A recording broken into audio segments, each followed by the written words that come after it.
Thank you for listening, for opening your heart. The journey of a chosen one often begins in the shadows, away from crowds, applause, or recognition. Before any elevation comes, there is a season of isolation, a quiet pulling away from the noise of the world. This isn't by accident. The isolation is not a punishment, but a divine strategy. Chosen ones are removed from environments that no longer serve their purpose. Relationships fade, friendships shift, and people they once trusted may walk away. With no explanation, in this silence, the chosen one learns to hear the voice of God more clearly. Without distractions, they are refined. The process can feel lonely, even brutal at times, but it is in this solitude that strength is forged. While others are busy seeking validation from the crowd, the chosen are being validated in secret. Their identity isn't built on approval, but on divine assignment. Many don't understand this season. It looks like rejection. It feels like abandonment. But it is actually redirection. The chosen one isn't being cast aside. They're being set apart. This season of isolation trains their discernment. They begin to see who is really for them and who is only there for the light they carry. They realize the difference between those who love their gift and those who love their soul. The separation becomes necessary, even sacred. In isolation, they encounter their calling. They hear whispers from heaven that tell them who they really are, not who the world tried to label them as. The silence becomes a classroom. Every tear becomes a teacher. Every unanswered question becomes fuel. Their strength grows in places no one else can see. And because of this private growth, their public elevation will be unshakable. No stage can intimidate them. No spotlight can change them. They've been tested in the fire where only God watched. This isolation also breaks their dependence on the familiar. They become comfortable being uncomfortable. They learn to walk by faith, not by sight. While others need certainty, the chosen move with conviction. They are no longer driven by people's opinions, but led by divine instruction. Their obedience in isolation sets the foundation for the influence they're about to carry. Isolation exposes false identities, forcing the chosen one to confront the truth of who they are and what they were created for. There is no room to pretend in the wilderness. Masks fall off, pride dies, ego is stripped. And what remains is someone ready to carry the weight of purpose. This preparation isn't glamorous, but it's necessary. Chosen ones can't be elevated with fragile foundations. The depth of their isolation determines the height of their elevation. And while no one may celebrate them in this season, heaven is watching closely. The silence is full of sacred movement. Things are shifting. Identities are being reborn. Vision is being sharpened. The chosen one is becoming who they were always meant to be. There is an unshakable inner knowing that lives inside the chosen ones. Something that defies logic and external validation. From an early age, they often sense they are different, not out of arrogance, but from a deep awareness that they are here for a reason bigger than themselves. This inner compass doesn't shout, it whispers with persistence, even when circumstances don't make sense. While others are guided by trends, approval, and fear, the chosen move with a conviction rooted in something eternal. They make decisions that confuse the world but feel completely aligned within. This knowing doesn't come from education or experience. It's embedded in their spiritual DNA. Even when they try to walk away from their path, something always pulls them back. A job, a relationship, a comfortable lifestyle may temporarily distract them, but the inner knowing never quiets. It speaks through discomfort. It surfaces in sleepless nights and in moments of stillness. It challenges them to keep going when everything else says quit. It gives them peace that makes no sense and strength that defies exhaustion. This knowing often leads them into unfamiliar territory. Chosen ones aren't called to blend in there, called to break ground. That means they'll often be misunderstood. People will question their moves, challenge their silence, or misread their detachment. But chosen ones don't live to be put understood by man. They live to stay aligned with the divine. Their spirit is tuned to a frequency that not everyone can hear.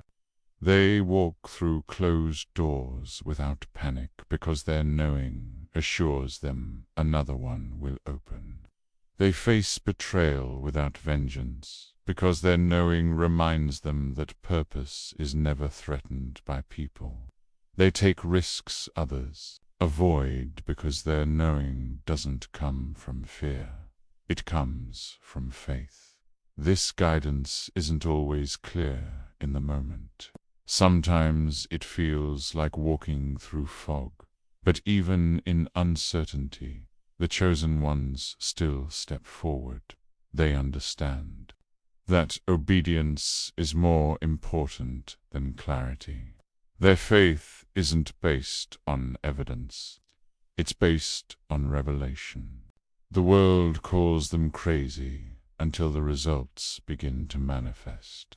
But by then, the chosen are already on to the next assignment, because their validation doesn't come from applause. This inner knowing also makes them sensitive to energy, environments, and timing. They can walk into a room and feel what isn't being said. They notice spiritual shifts before physical evidence shows. They discern motives before words are spoken. This gift can feel heavy. It's not easy carrying insight when others only see surface. But the chosen weren't created for comfort. They were created for calling. Their knowing protects them from detours, warns them of deception, and positions them for alignment. They may not always understand the full picture, but they trust the hand guiding them. This trust becomes their anchor in storms, their calm in chaos, their strength in silence. The world may call it intuition, but for the chosen, it's divine instruction. They are led not by what they see, but by what they sense. Deep in their spirit, the lives of the chosen are often marked by spiritual attacks that seem relentless, intense, and deeply personal. These attacks don't come because they are weak, but because they carry something powerful. The enemy recognizes their anointing even before they fully step into it, before a chosen one understands who they are.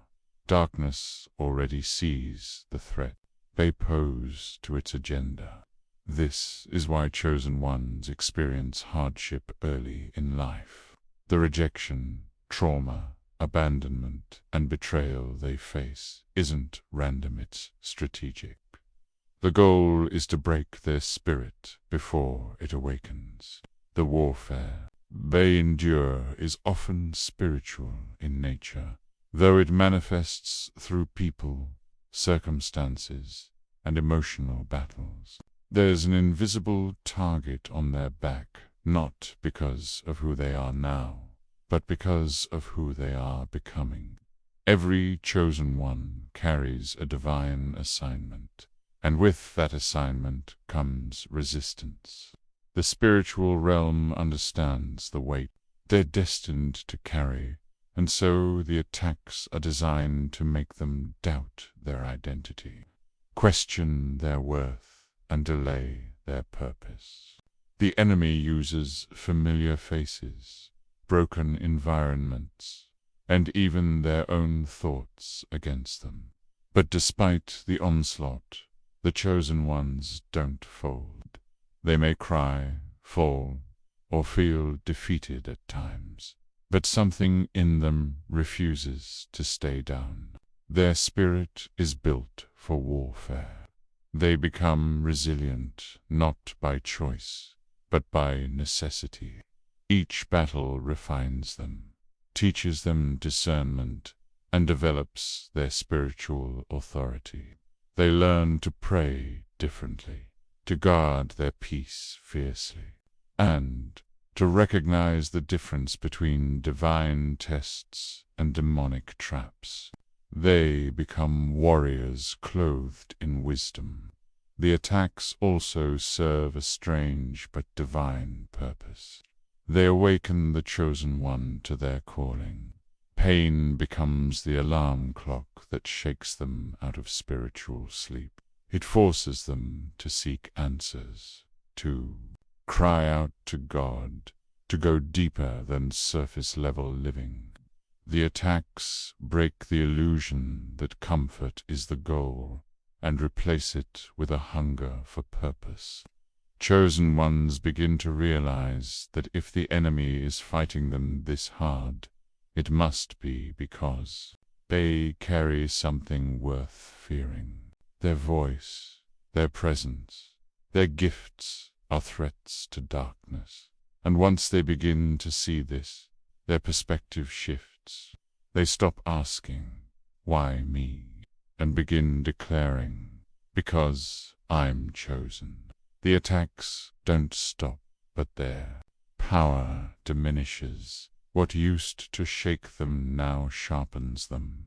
What once broke them now builds them. They learn to use the very things thrown against them as fuel for the fire within. The enemy's tactics become familiar, predictable even. The chosen develop spiritual strategies, setting boundaries, wielding prayer like a weapon, and staying grounded in truth. They understand that peace isn't the absence of attacks, but the presence of divine confidence in the middle of them. Their scars become signs not of defeat, but of survival and spiritual maturity. The battles were never meant to destroy them, only to awaken what was hidden inside. Thank you for listening, for opening your heart, and for daring to ask yourself if you carry the marks of the chosen. Whether you see all 7 or just a few, know this: if you're here, it's not by accident. You are being stirred because something within you is awakening. Keep going, keep growing, and never doubt the power of what's inside of you. You are not alone. You are chosen. Stay aligned, stay strong, and stay faithful. Your time is near. God bless you, and thank you for being part of this sacred moment. Until next time, walk boldly in your calling.